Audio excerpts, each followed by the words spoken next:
World Series main event, 10,000 people again this year. Mm-hmm. That's insane. How much luck is needed to win that one? It's become an endurance test. So what I'm saying is I can't win the main event anymore. Really? And people are like, what do you mean? Phil thinks he can win anything. And the reason I can't win it has nothing to do with poker skills. It's 10 days. You have to play 9 days in a row from noon until 1 in the morning. Wow. Wherever you guys are watching this show, I would truly appreciate it if you follow or subscribe. It helps a lot with the algorithm. It helps us get bigger and better guests, and it helps us grow the team. Truly means a lot. Thank you guys for supporting, and here's the episode. All right, guys, we have one of the best poker players in the world on today, Phil Hellmuth. Just turned 60. Happy birthday. Yeah, yesterday, as a matter of fact. Crazy. Yeah. Any life-changing thoughts come to mind when that happened?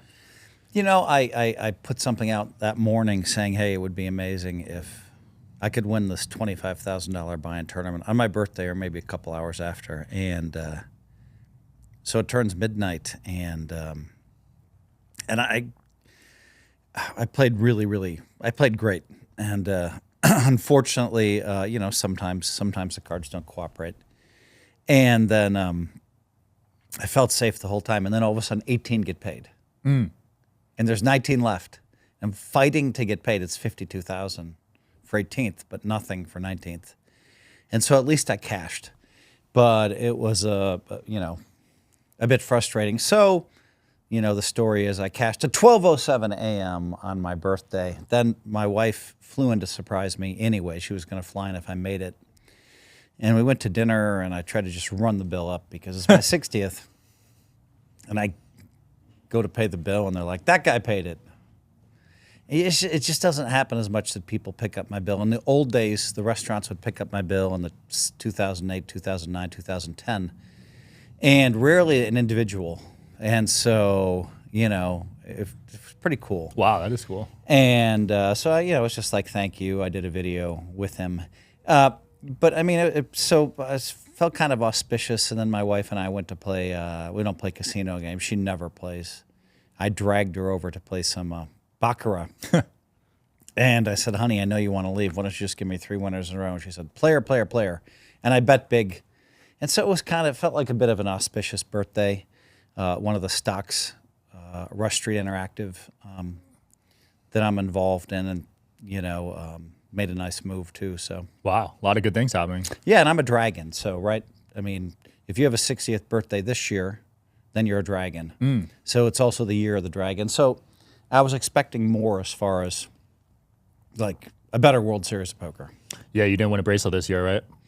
Did not, and lots of deep runs, and played great. Happy with the way I played, but you know, and then the temptation is to tweet out all the bad hands you lost. I can't believe da-da-da-da-da-da. And I used to do that in the past, and then always within 20 minutes I'd say, oh, but my life is blessed. So I just decided to skip that step and not, and you know, and realize how blessed I am, right? Like, I'm very wealthy, I'm famous, I've been given so much. Yeah. I have the perfect wife, amazing to find her. We've been together 35 years. Wow. We have very healthy children, great children, and so there's so much to be thankful for. In 2021, I made 7 final tables, so I had a few cards then. Incredible. So you are a believer in that astrology stuff, though? Astrology, I try to use whatever I can. That's the Chinese Zodiac, right? calendar. I try to believe whatever gives me positivity. So, you know, it's like, if it helps me, then I'll believe it. You know what I mean? Yeah, that is your username on Instagram, Phil Hellmuth Positivity. Yeah. And you were known for raging in the past. Oh, well, absolutely. Still will rage. Yeah, people are like, I don't understand the disconnect. It's Phil Hellmuth. I wrote a book called Positivity. Tony Robbins loved it, gave me a great jacket blurb. Sheryl Sandberg loved it, and she wrote just a really sweet write-up for me. And I had Draymond Green also give me a jacket blurb. Wow. And so that book is 8 life tips, and I'm very proud of that book, and it's changed a lot of people's lives. And so, sure, I'm a poker player, right? But I discovered I started inspiring people in 2002, and then You can think of like watch. Are you interested in coming on the Digital Social Hour podcast as a guest? Well, click the application link below in the description of this video. We are always looking for cool stories, cool entrepreneurs to talk to about business and life.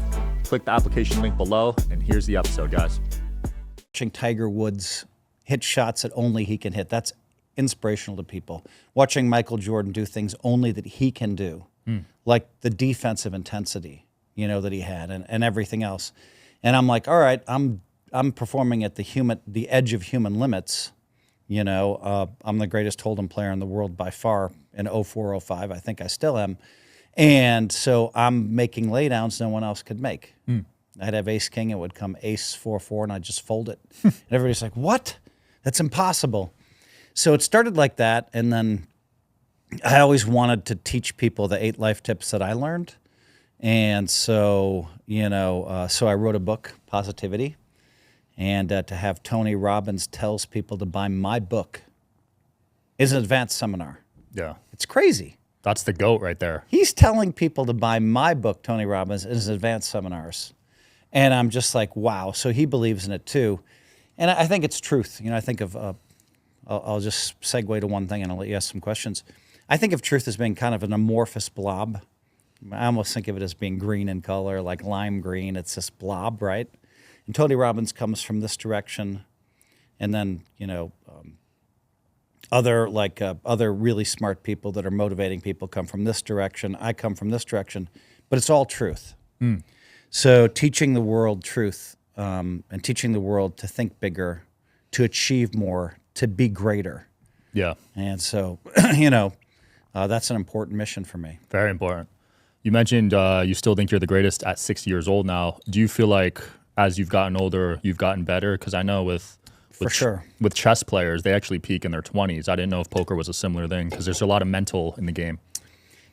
Yeah, I've gotten better. I mean, you have to so you have No Limit Hold'em, which I've dominated for a long time. And now the new generation's like, oh, he doesn't play a lot of tournaments with us. But then they have to kind of bend their knee a little bit because the tournaments I do play, I just keep getting there. I've won 2 bracelets and No Limit Hold'em in the last 4 years and had a second place in other final tables.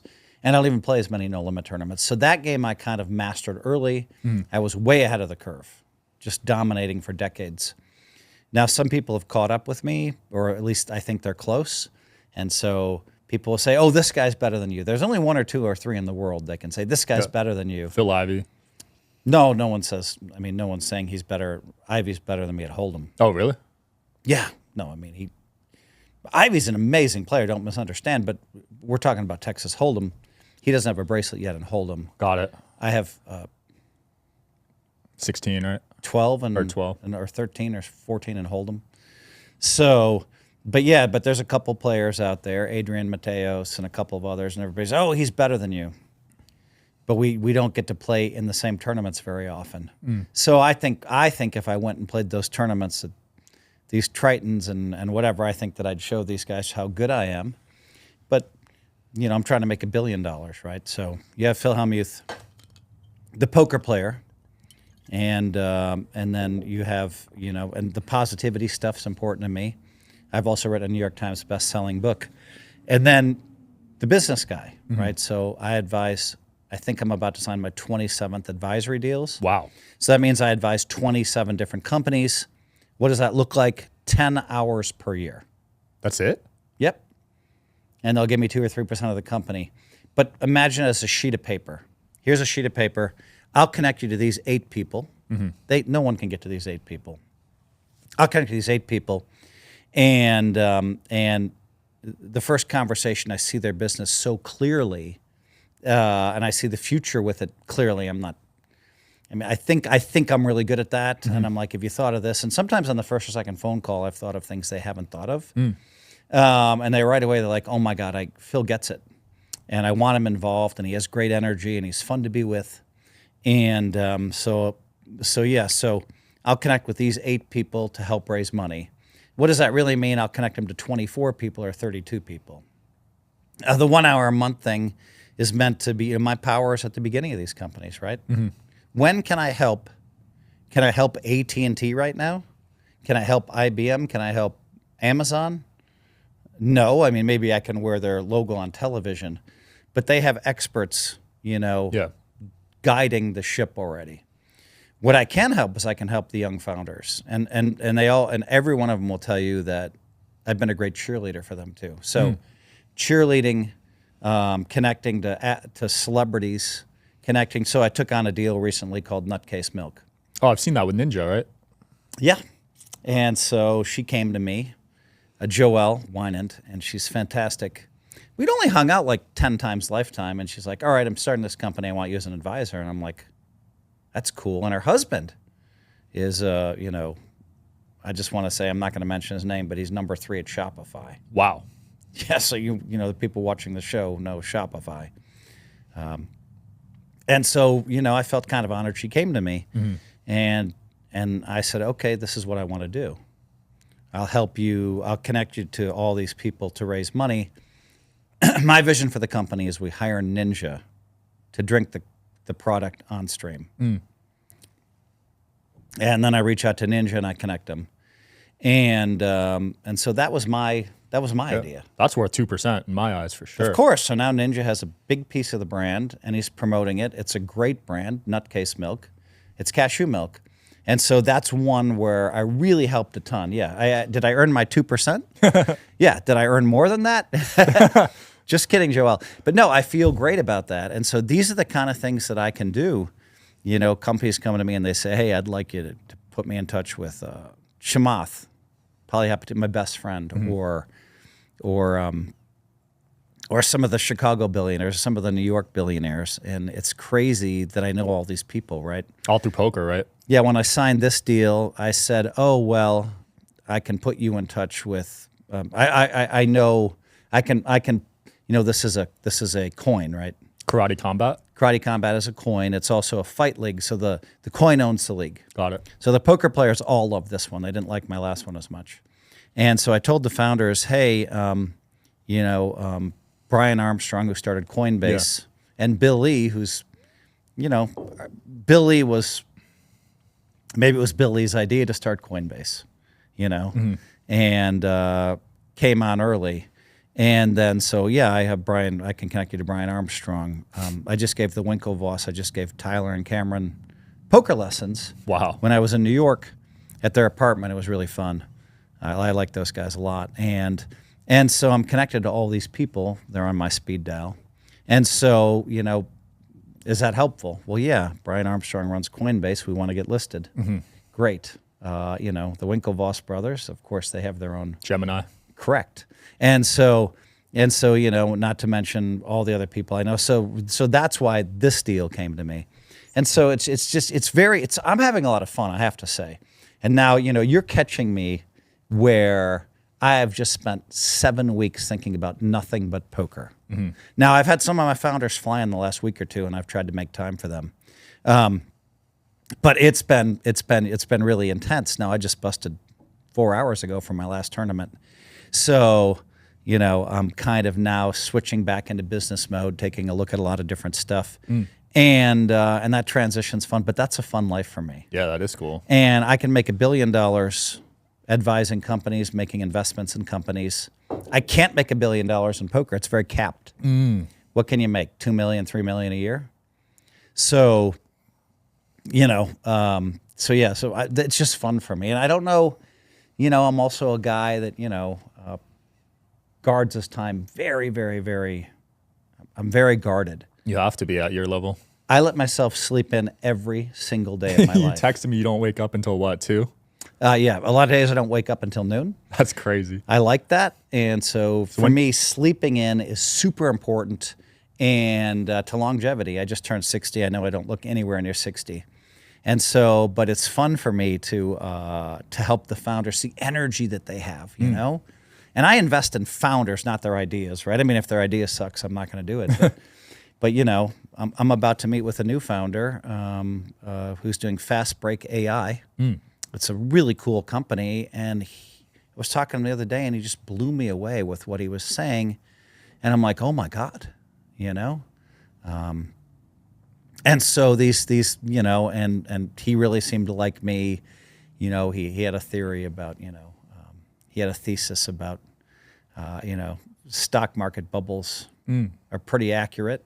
They're on to something, but it takes a few years before they actually hit. Mm-hmm. So anyway, so I'll meet him tonight, and then and my wife's in town. She flew in for my birthday. So nice.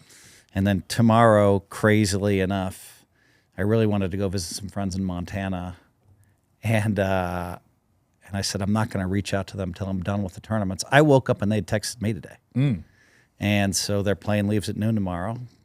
And they have this incredible compound in Montana. So, boom, I'm off. Beautiful. So you actually make more money outside of poker. Oh, yeah, a lot more. Wow. Because most poker pros, poker is their main thing, right? Well, you make your money in poker, and if you're smart, you deploy it right. So I'd like to think that the greatest poker players in the world can deploy capital using their chips in an atmosphere, right? In an atmosphere where there's other players at the table.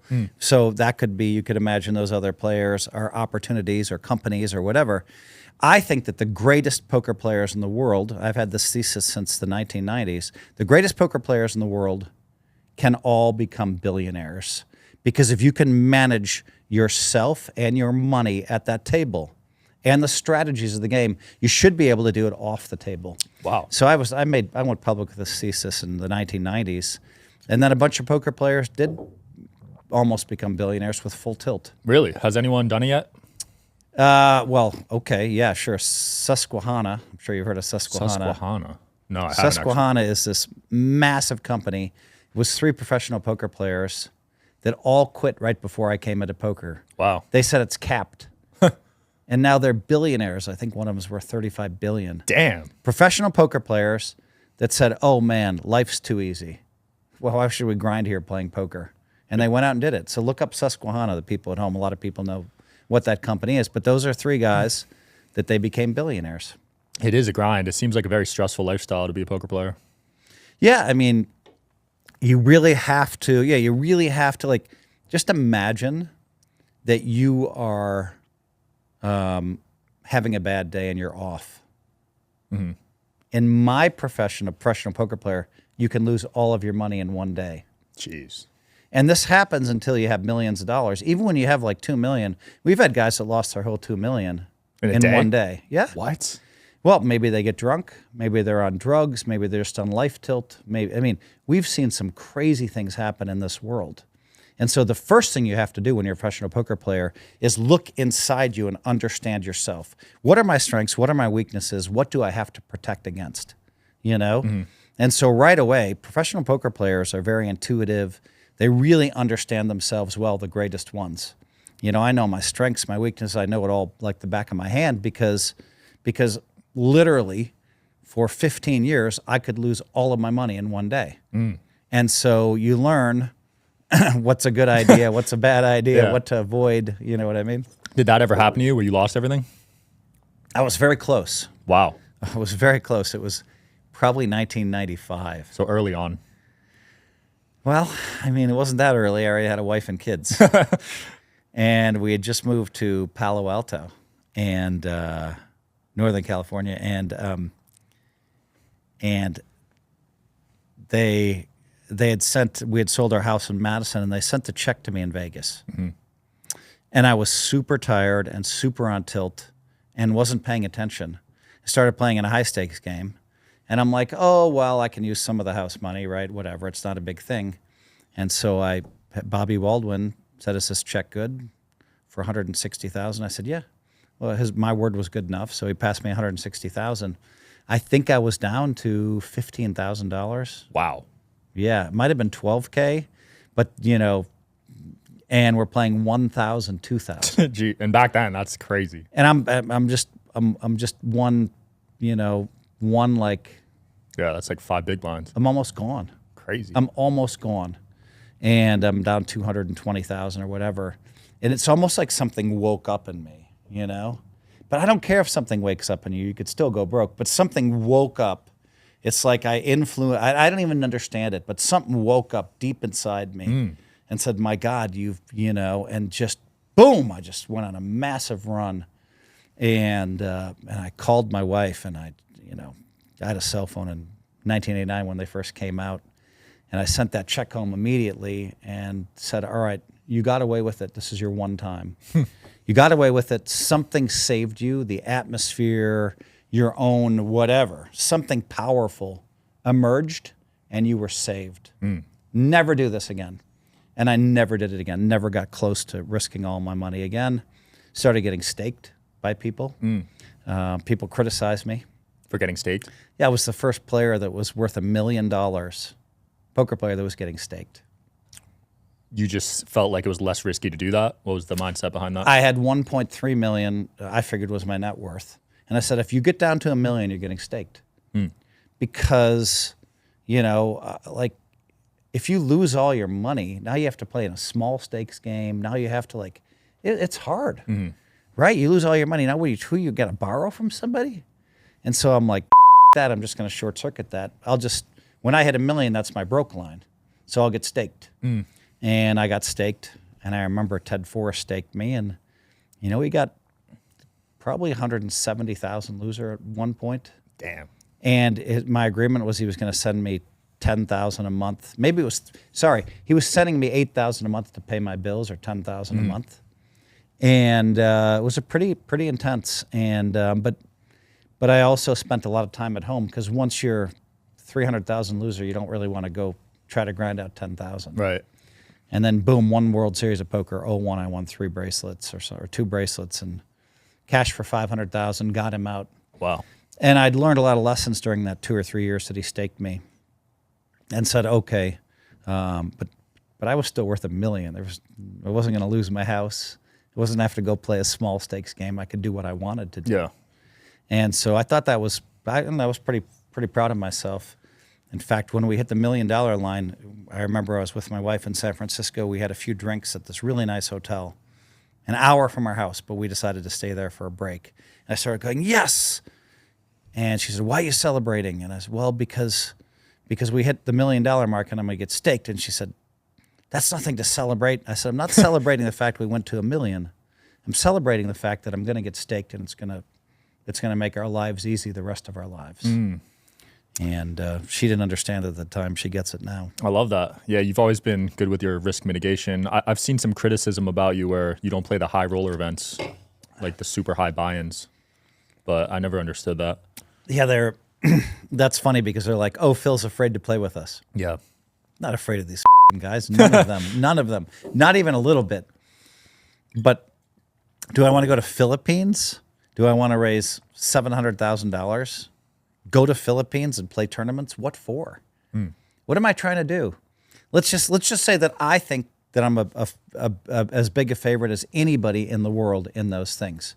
How much are you going to make? What am I going to make? $1 million a year?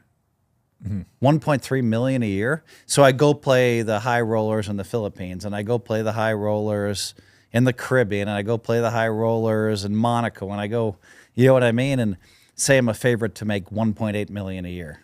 Yeah. So I have to spend all that time away from my wife and kids, that my kids are grown up. I have to spend all that time away from my wife to try to pick up 2 million a year.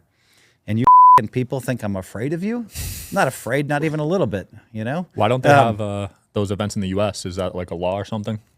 Even the U.S., sometimes I'd skip, but I'm a lot more in tune. Now that the tournaments are at the studio, and I own a piece of the studio too, so it makes a lot more sense for me to go and play there. Plus, it's Vegas. It's an hour flight. The Aria has a free suite for me, and it's easier, But yeah, I mean, that makes sense. Yeah, the risk to reward isn't there for you. Oh, he's afraid. Oh, Phil's no good at Hold'em anymore. I mean, it's ridiculous. They started that in 2012, and then they started in 14, and they started it's ridiculous. And I just keep winning I just keep winning bracelets and Hold'em. I won a bracelet. I won an event at the studio, and then someone's like, "Oh, Phil's lifetime loser at high rollers," and I said, "What are you? I'm 1.7 million. Just look." Oh yeah, I guess he's right, but there's no public correction of that, right? So, but that drives me a little bit, right? Negreanu has been a big critic of mine. He's lightened up a lot because I just keep winning. And you also beat him heads up. That might have helped. Smacked him 3 times in a row, heads up, and I think he still is critical of me, but never personal, never attacks me, never says I do anything wrong. He's attacked the style of play that I use, but I just keep winning and winning and winning and winning, and they keep attacking because they don't understand what they see. They watch me on television, they don't understand. When I move in with 9 deuce, they don't understand it. And I'm like, how can you not understand? I knew he couldn't call. That's why I moved in. And so it's like almost the lost art of reading. Right, because you don't follow the solver algorithms. You do your own game, I've never looked at a solver. I've never studied. I spent one like 4 hours looking at GTO once. I won a bracelet the next day because I finally realized they're floating me on every flop with nothing.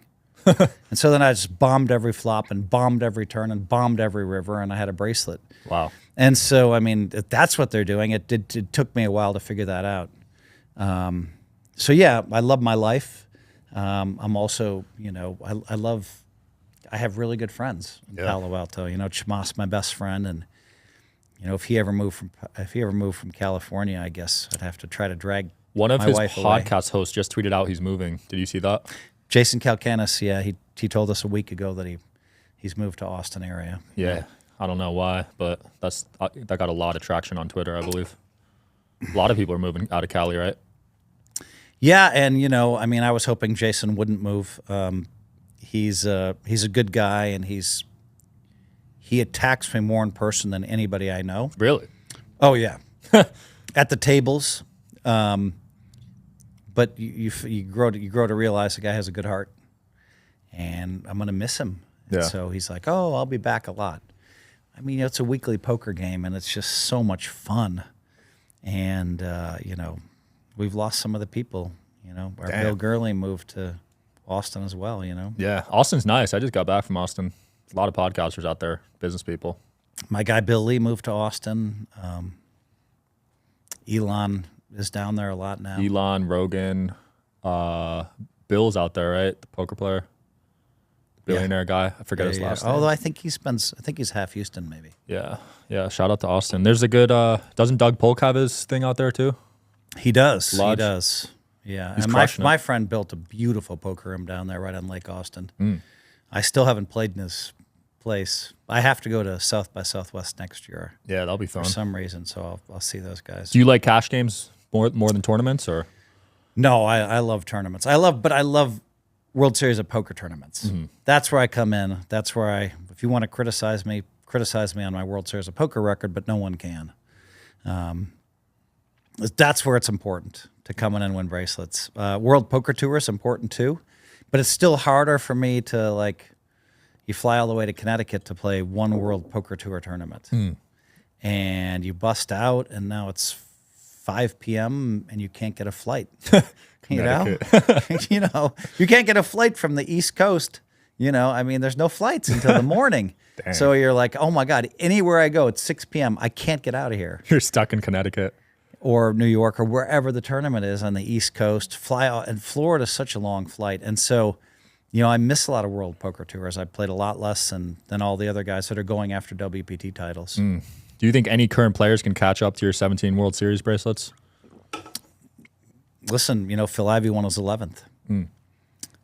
Daniel just won his 6th or 7th. 7th, I think. And, Ivy is just a great, great, great player. He and I were both there 2 nights ago. Yeah. Yesterday was the 16th. The 15th, he and I were both there with 18 left in that tournament. And either one of us could easily have won that horse tournament, the 25K. Wow. And Scott won 3 this year, Scott Seaver. Seaver's incredible. I mean, he's funny to me. He's like, well, I finally applied myself. That's why I won.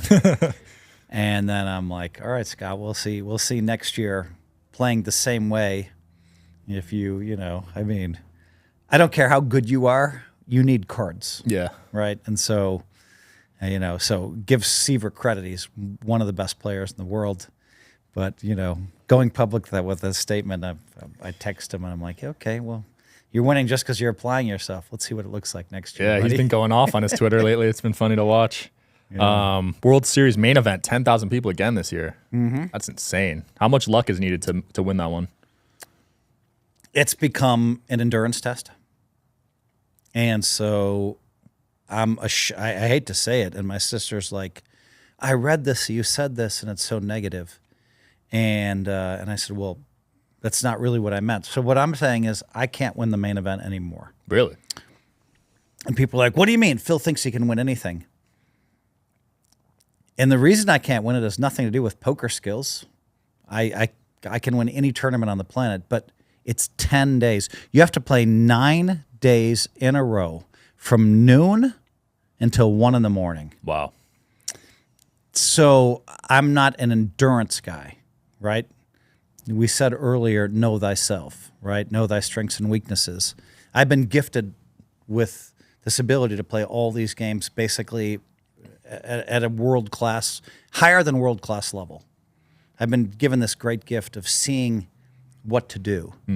And then, you know, if you want to talk about it, I think curse is a bad word, but I get tired. I get tired easily. I can blow a tournament. I need lots of days off. And so that tournament in particular, it's just too many days. Yeah. So that's it's why an endurance test. So Yeah, I don't, you know, and I don't think it's a poker tournament anymore. I just think it's an endurance test, and probably 40% of the field can't win because they can't deal with the fatigue. No, I could see that. And I know Foxen got a lot of criticism for that hand she played. But she was playing for 9 days straight. People don't think about that. It's really rough. And my World Poker Tour, my World Series of Poker tournaments that I win, maybe I'll start on day 2 even, or I'll start late on day 1, so I'll play 3 hours. Then day 2 is 1 until 1 in the morning, you know? And then now day 3 is 1 until it used to be like 3, 4 in the morning. Jeez. And at the end of that, if I finish first, second, or third, I'm completely out of energy. Wow. Completely out of energy. And so I've learned that I need to take at least 2 days off.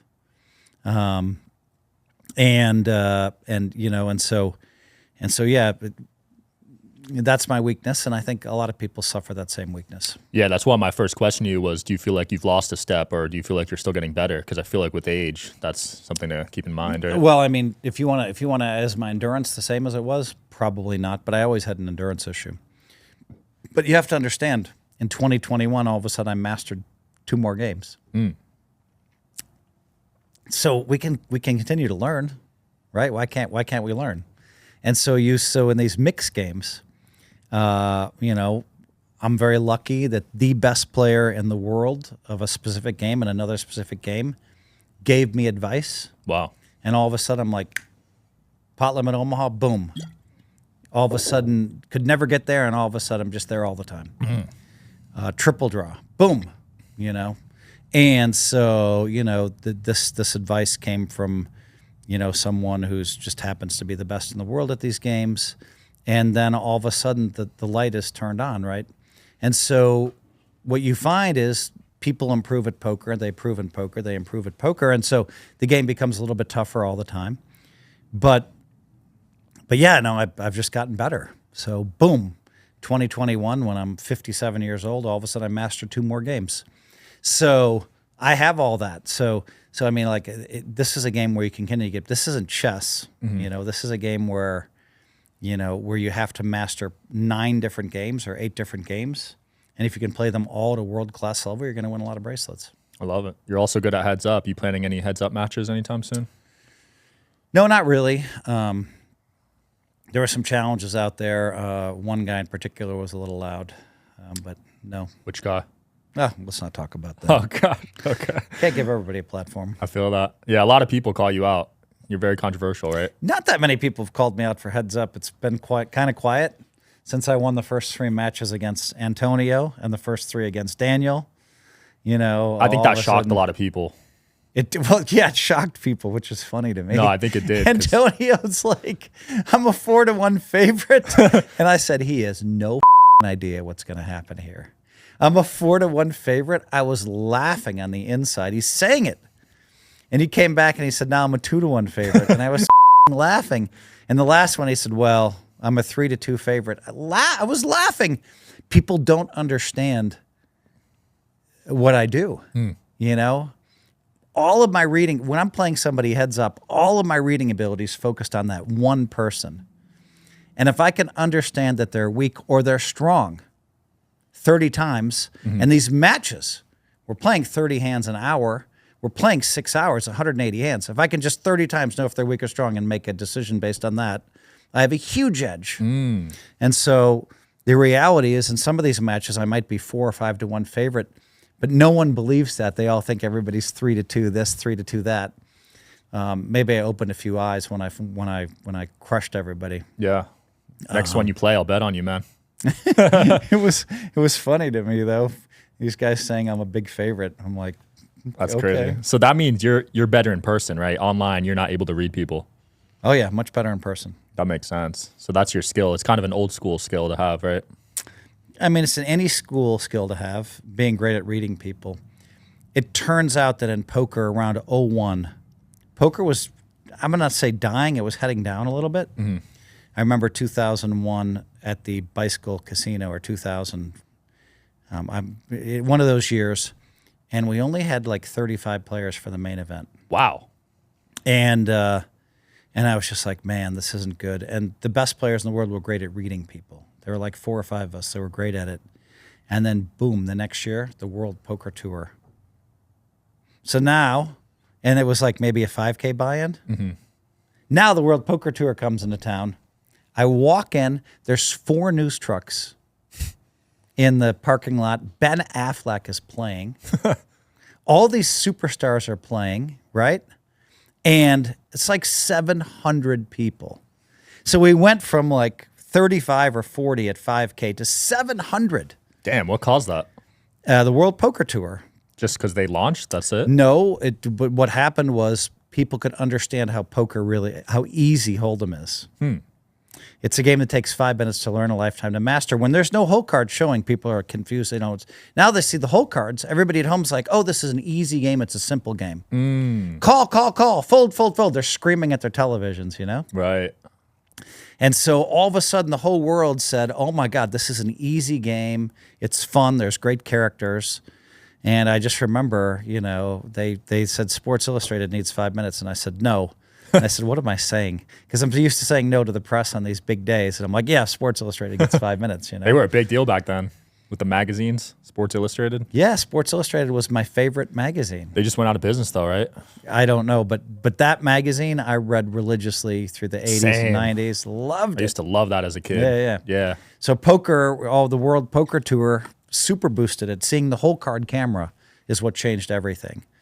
And you just look at the like 35 people in a quiet room to 700 people, 4 news trucks, Ben Affleck, who was going out with J-Lo. Wow. Him and J-Lo were like arguably the biggest stars in the world. And if you told me they're number 3, I'd probably argue with you, but they were massive. And he's playing in the tournament, and these other stars are showing up. Jason Alexander, all of these other stars. I mean, how big was he? You know, I mean, and Seinfeld, you know? And so it was just a super boost. And then we came out with, Celebrity Poker Showdown, and which I hosted for a year. Yeah. Poker After Dark, right? Those shows were legendary. Poker After Dark, yeah. That's cool. Now it feels like there's another boom with these content creators. We lost all of the people between, say, the ages of 27 and 34. But now, I mean, it's bizarre. The last 3 years, I get stopped in the airport, and I just, Phil, I'm your biggest fan, and I'm just like, how old are you? 20. I'm like, well, you're not my biggest fan. You only know I exist for a year or two, but I don't say that. Yeah. And 19, 20, 18, 22, 23, 24, 20, and I'm just like, oh my God. And what happened is, you know, in 2020, people went back to poker. You were stuck at home for months, most of us. And so what did you do? Well, you could play video games, or you could play poker, which is more interesting for a lot of people, and you can play for money. And all these people that had left the game, they came back in and they discovered they're a lot better because now they're more mature, right? So these guys in their 20s that were bad at poker but loved the game, all of a sudden they're in their 30s. And all of a sudden, they're playing a lot better. They're more mature. They're more in control of themselves. And so all those people came back. And then all these new people came in. And so it's crazy how big poker is for the kids between 18 and 26. And so we own that demographic now. And I think it's kind of crazy and great to watch. And now you have Power Poker, which has educated 120,000 random women on how to play. Wow. They go all over the country and they educate women on how to play Texas Hold'em. Jenny Just started that. This billionaire that nobody knows exists, one of the most bad women in the world as a businesswoman. Jenny, she decided no affiliation with poker. She just decided that that women aren't risk averse enough. And so she said, I'm going to teach my 16-year-old daughter to play. She had a poker night. The first night, everybody was, whatever, a little unfocused. The second night, you could already see the difference. Wow. All the girls just paying attention. So she launched this company. And so now, it's 100,000, kind of random businesswomen that have suddenly been injected into poker. And so, and for me, since November, I've made it a priority for me to prioritize making sure that more women play in the game. Yeah, it is male dominated right now, right? And I can do that by filming with women. So one show we had a hand between Jennifer Tilly and Arden Show. And Arden Show had her own show, Partner Track, and she was on that werewolf show or whatever. Teen Wolf. She was on Teen Wolf. And she's really cool. And her and Jennifer Tilly played this pot where they flopped set over set, and Arden hit quads. Jeez. And there's like there's going to be 100 million views of this hand. And so, and I saw more women winning tournaments at the Commerce Casino in May. And then, so it's amazing to see. And I saw more women at the World Series of Poker this year than I've ever seen before. That's cool. And it's so cool. People are comfortable. What happened is some woman gets the courage up to go play in a casino. It's for men. It's the same thing. Gets the courage up and shows up, and then some gets drunk and makes some comment about them, right? Yeah, and they're like, "What the I didn't sign up for this," And so a lot of women were driven out of poker by, kind of. It's all dudes. When I go to a casino and I look at who's playing poker, it's all dudes. Not anymore, baby. Yeah, it's changed. Oh, yeah. The changes, and I think with Kristen changes, Foxen's deep run, it's going to inspire some more. Man, we needed her to make the final 9. I wanted that so bad. That would have been a New York Times front page, and so bad for poker. But I think the women in poker are just going like this, and they're going to continue to do this. And I wouldn't be surprised, you can quote me on this, 2028, I wouldn't be surprised if we have 30% women. Wow. Versus like the 5% or whatever it is. That'd be cool. Phil, what do you got going on next, and where can people keep up with you? Next, it's like I was saying earlier, I've had 7 weeks of playing poker every day. So now, and I got lucky, and I'm going to Montana tomorrow, and spend some time up there with some friends for 3, 4, 5 days. We'll see, maybe a week to just chill. I'm planning on going to Barcelona for the Poker Stars tournament there. Barcelona's near the top of the places I would like to go that I haven't been. And so Barcelona is August 27th, probably through September 8th. And I think that's going to be fun for me, We'll probably film the big game when I'm over there. And, I'm in talks to host a television show called Celebrity Poker Showdown. Nice. Which I hosted at the last season. It was in existence like 2004. And so I'll probably end up hosting that show. That's going to be fun. And, in 2020, I was supposed to host 5 television shows. Holy crap. And then happened. Yeah, it happened. And it was good for me to be able to rest. And my wife and I got a lot of time and realized, hey, we're going to be together forever, which is great. You don't know. She's a doctor. She's busy. I'm traveling a lot. I'm busy. And we were forced to spend a lot of time together. We're like, Yeah, this still works. I love the old clips of you talking to her at your poker tournaments. Honey, honey, they forgot one thing. I can dodge bullets, baby. Iconic. Phil, it's been a blast. Thanks for coming on, man. All right, good time. Yep. Thanks for watching, guys. See you tomorrow.